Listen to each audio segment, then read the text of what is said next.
Hey ladies and gents, welcome back. This is going to be part 3 to What If Naruto had Wood Release. This is just because you guys hit the like on the last video, so obviously you're going to get another part. So like on this video is just going to be 100 likes, and you guys will get a, part 4 to this What If. So make sure to like and subscribe, check out my Discord, I'll leave a link to that in the description, and with that being said, let's do a brief recap of what actually happened in the last part of the What If. So, after the bell test with Kakashi, Sasuke, and Sakura, Naruto basically realized that he was never really going to be accepted into the village as it is at this point. He needs to come back at a later time when he, finds a way to get himself, accepted into, the village itself. So, with that, Naruto would end up leaving the village. However, I'm going to do a brief, retcon, I guess you could say, of what actually happened.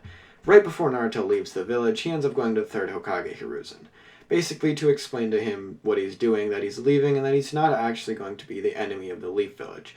If, the Leaf Village ever needs Naruto's help in the future, they just need to figure out a way to contact him, and Naruto will help them with basically all of his power, all of his might. So, with that, Naruto would basically be about to leave the village, but Hiruzen would stop him. And he would go digging through a few drawers, desks, and eventually he'd come across something. The thing that he'd been looking for. A type of scroll. He hands it to Naruto now and explains to him what it is. He simply just basically tells Naruto that the power that Naruto inherited is simply something that the first Hokage had. And Naruto's like, wait, what, the first Hokage? That's pretty cool. I have such a strong power like that. And he's like, damn, that's pretty dope. And Hiruzen then explains to Naruto, this seal, or scroll, whatever you want to call it, is a list of all the jutsu that the first Hokage used with his wood style. This basically was just like all of his wood clones and everything like that. And Naruto's like, whoa, that's really cool. So Naruto leaves the village. He heads outside of the gate and he begins walking away.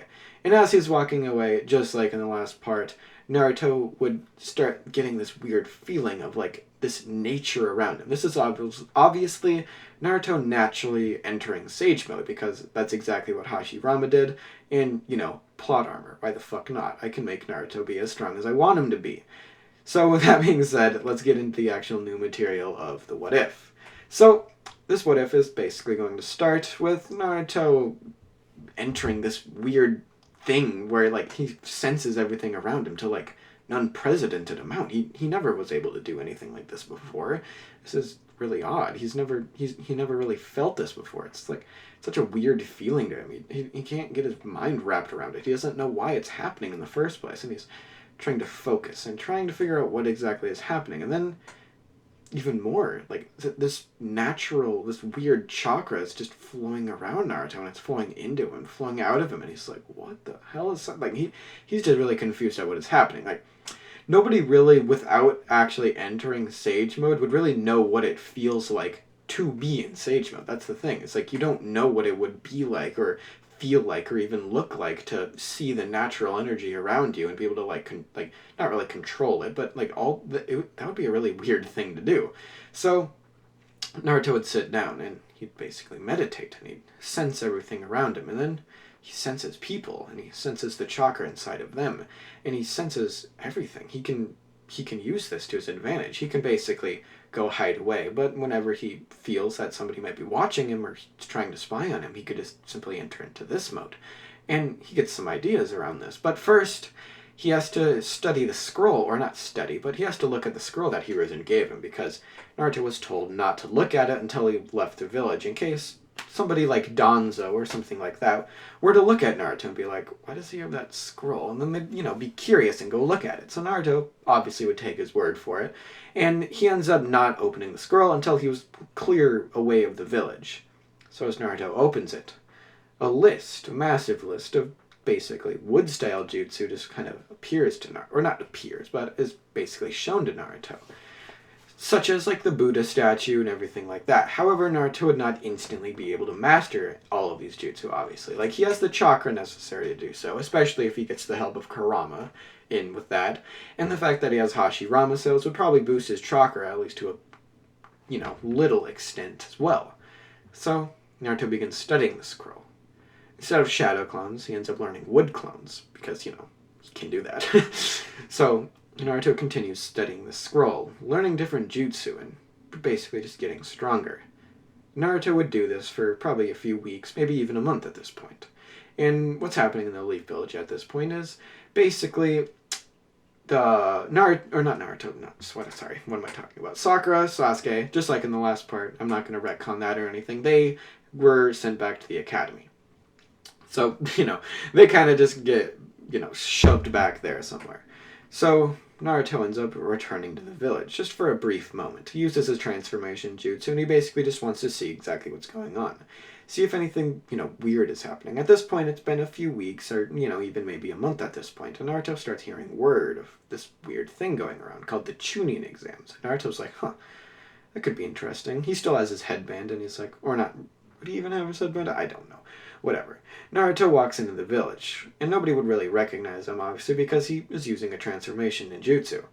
So Naruto casually walks through the, village gate. Nobody really stops him. They just think he's some random tourist, because that's exactly what Naruto wants them to think. So Naruto walks through the gate, and he begins trying to figure out a way that he himself could get into this Chunin exams thing, or maybe he could just watch from a distance. He doesn't really care exactly how it goes. Now, the thing that would actually happen is Naruto would go to Hiruzen. He would untransform himself, and he'd basically, show himself to Hiruzen. He would explain his, goal.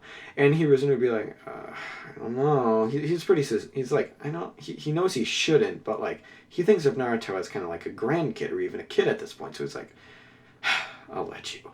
So he basically is like, okay, Naruto, I'll let you enter the Chunin exams under a one-man team. But you have to be able to pass all of the different, things by yourself. And Naruto, he's like, obviously, no dip, Sherlock. I knew that would happen. So Naruto ends up entering the Chunin exams. So, obviously, this would just start with the written exams. Obviously, Naruto would be undergone in a transformation ninjutsu the entire time he was there, unless somebody were to, like, push him to a point where he would be, have to untransform himself, like, to focus on some type of other thing.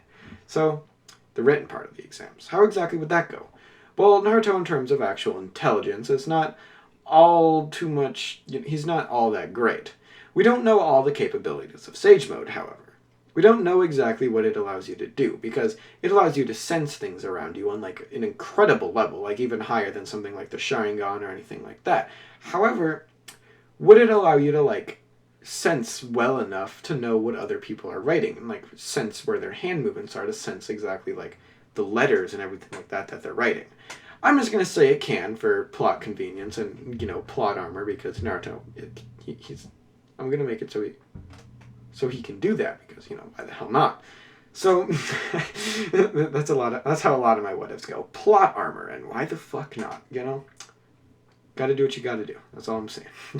So, Naruto passes this, the written exams by doing that, and he actually passes with pretty good scores comparatively to most of the other students, because he could just copy whoever he thought was the smartest, such as Shikamaru or somebody like that. Sakura and Sasuke would not actually be taking part in this exam, obviously, because at this point they would either be redoing the graduation exam or something like that, or they would just be in the academy, because that's, like, imagine how pissed Sasuke would be at that. Like, oh my lord, that dude. He would be so angry that he got sent back to the academy, especially if he thinks it was because Naruto was so strong that he actually managed to defeat the teacher. Like, think about that. Imagine how pissed that would make you. Sakura didn't really care all too much. She's just glad that she doesn't have to be on a team with that monster anymore. But, Sasuke's still kind of pissed, because, he wanted to become a friggin' Genin. So, Naruto would basically pass the written exams. He would then move on to the Forest of Death. The Forest of Death would begin, and nothing really normal would actually happen. Naruto's on a one-man squad, and there would be no reason for him to have any amount of encounter with Orochimaru or anybody like that. So, Naruto goes through. He enters the Forest of Death, and I'm going to say he needs a Heaven Scroll, because, I don't know, why not? So, as Naruto's going in, he basically just starts looking around. He enters Sage Mode just to sense where everybody is around him, and he senses all the different squads running out in different directions. And he senses something interesting to him. Something similar to the chakra that he had in himself, this being Gaara. Naruto would take off after that team, being a little bit curious and interested about the thing that he sensed inside of, one of the strongest member there. So Naruto jumps off, and he basically begins darting in that direction at incredible speeds that basically nobody, not even Jonin, would be able to keep up with. Because again, Naruto's in Sage Mode at this point, and at that, it's perfect Sage Mode, and it's like frickin' Hashirama Sage Mode, whatever that means. Does Hashirama have his own special, like, wood Sage Mode, or is it just like the toad, whatever, frog Sage Mode that Naruto and Jiraiya have? I don't really know. That's a really good question. I never thought about that. Whatever. So Naruto, he basically begins running off in the direction of Gaara and his squad. As Naruto is making his way there, he's obviously traveling at absurdly quick speeds, being in Sage Mode and all, and he gets there at, really soon, really quickly, before Gaara and his team could even encounter any other teams. Temari and Kankuro would basically begin fighting off Naruto because they think, whatever. Gaara doesn't have to get his hands dirty for this. So if anything, it'll just make him mad and excited, or whatever they think. So they begin to face off against Naruto, of which Naruto would be able to easily take them down. He makes a few wood clones who basically restrain them, and then knock them out with a little chop to the neck. Gaara would be a little bit interested because he'd never really seen anybody be able to knock out his his brother and sister like that. That was pretty. That was a pretty good show of power there. Gaara starts getting a little excited, a little interested in this person that's standing across the field from him. As sand starts swirling around Naruto, he looks down, obviously, at the sand that's, starting to swirl around him, before then closing around him really tightly, really quickly. Naruto would simply form a little barrier around him out of, the wood, that would then expand, shooting all the sand off of himself, and Naruto would be like, that's a really convenient thing to have. Wood armor, why the fuck not? 'Cause cool. It's like Susanoo, but, wood. So, good times. Should I make Naruto be able to use the wood golem yet? Nah, not yet. That'll be after, a certain time. Whatever. That'll be later on, because, that'd be too OP for Naruto now. Maybe I'll change my mind if Naruto starts fighting against, like, a tailed beast. But we'll see. So, Naruto continues facing off with Gaara. Neither of them really being able to do any amount of damage to each other, because Gaara has a sand shield, Naruto has the wood shield. They're actually pretty good rivals in terms of actual defense. Naruto has a pretty significant edge in offensive ability, but he still can't really damage Gaara because of the sand that he has, because Gaara has a little bit more ability to manipulate the sand that he has, so he can make thicker barriers of it than Naruto could. However, the wood is a little bit more durable, I'm going to say. I don't know. The wood basically means that Naruto would not really be able to be crushed by the sand, basically, is how I'm going to say it works right now. So, they continue off battling, not really being able to damage each other, and slowly but surely both of their chakra just begins depleting, and Gaara starts to get a little tired. And then he basically goes unconscious, allowing Shukaku to take over. Naruto at this point would be taken aback. This is a massive frickin' thing, like that's really big.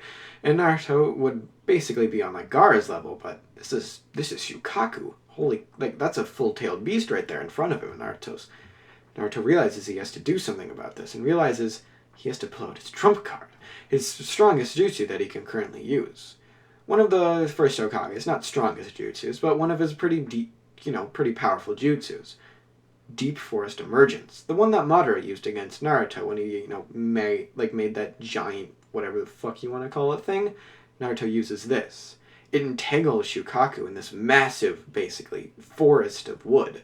Basically, wrapping its vines and branches all around Shukaku. All of these branches being, like, absurdly thick. Like you remember how big the trees were? Like, they were big. Like, these were, like, 3 times, like, taller than, like, people were at this point. So Naruto is easily, honestly, able to, subdue Shukaku at this point. Shukaku was like, but he's just a brat. He shouldn't be this powerful. Then he remembers. He remembers back to Hashirama. Because remember, all of the tailed beasts at one point had either fought or been captured by Hashirama himself, because he, along with the Leaf Village, had like all of the tailed beasts at their disposal at one point. That's kind of like they were trading them off with the other villages in order to attempt to create peace, but, good job Hashirama on that part. So Naruto was like, okay, that was pretty easy, and Shukaku was like, oh, God damn it, another one! He's starting to get a little angry. And Naruto would begin jumping up Shukaku. He's walking up to the spot where Gaara is because, Naruto realizes he has to wake him up. He gives him a little chop on the neck. Gaara wakes up and he looks around at, the surroundings and what's happening around him. Before, he flinches a little bit because Naruto held up his hand. But then he notices it. He's holding up his hand for a handshake. Gaara takes his hand, basically accepting this little, thing. And then Gaara stands up, getting out of the sand, and Naruto then asks Gaara, he's like, would you trust me to do something for you that will help you out in the future? Gaara's like, I don't know if I should, but, hey, you kind of just, did that, so, why the fuck not? So Naruto asks Gaara, he's like, take your shirt off, and Gaara's like, wait, what? what do you mean take my shirt off? And Naruto's like, just trust me, just take it off. Gaara's just like, okay, sure, why not? Revealing a seal by, Gaara's stomach, Naruto just nods at this, and he's like, okay, similar to what's on me. Then Naruto does it. He makes a 5-pronged seal. This is the thing that Jiraiya and Orochimaru did to either tighten or loosen the seal on Kurama. He simply uses it and tightens the seal on, Gaara, making it so that Gaara could not only really sleep, but not really have to worry about Shukaku taking him over again. Gaara would accept this and he'd be like, damn, this dude, I like this dude. Because, he'd be a similar way to what he was to Naruto in the original, with, him being seemingly in debt to him. So, with that being said, Gaara ends up returning back to the Sand Village. Orochimaru enters the village, and he kills Hiruzen, getting his arm sealed in the process. Sasuke and Sakura, they're still, in the academy, and everything like that goes normally. Or not really normally, but, that all still happens. Orochimaru invades, along with the rest of the Sand Village. That all still happens normally later on in the part. However, fuck. Why did that so wrong? I don't even think the Chunin exams would honestly continue at that point because, a fully transformed Jinchuriki. So yeah, maybe I was right. The finals of the Chunin exams wouldn't happen. Nothing like that would happen. Sand would invade. Yeah, okay, I know what I'm talking about, I swear to God. I thought I miscalculated my little thing, but no, I just forgot to mention that the finals would never actually happen. So yeah, Orochimaru would still kill Hiruzen. Orochimaru would get his arm sealed and the Sand invasion would still act. All of that happens completely normally. Yeah. So with that being said, that's where I'm going to leave this part off. I'll see you guys in the next part. Peace out. Bye.